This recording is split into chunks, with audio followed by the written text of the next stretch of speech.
Hi friends, ఈరోజు ఇక్కడ మేము మడి దున్నుతా ఉంటే ఇక్కడ మడి దున్నుతా ఉన్నాము. నాకు ఒక పాము దొరికింది. పాము దొరికి దాన్ని తొక్కడం ఎందుకని చెప్పేసి పట్టుకొని బాటిల్లో పట్టుకొని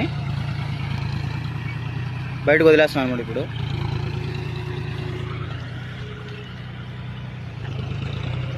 అయితే దీన్ని వదిలేస్తున్నాడు. ఇంచుమించు ఒక 3-4 కిలోమీటర్స్ తీసుకొచ్చా దీన్ని ఇప్పుడు వదిలేద్దామని.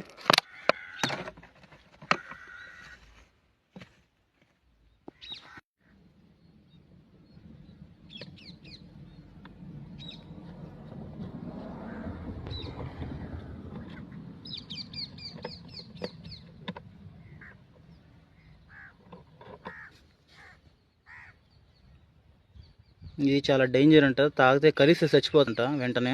ఇదేం కామెంట్ చేసి చెప్పండి.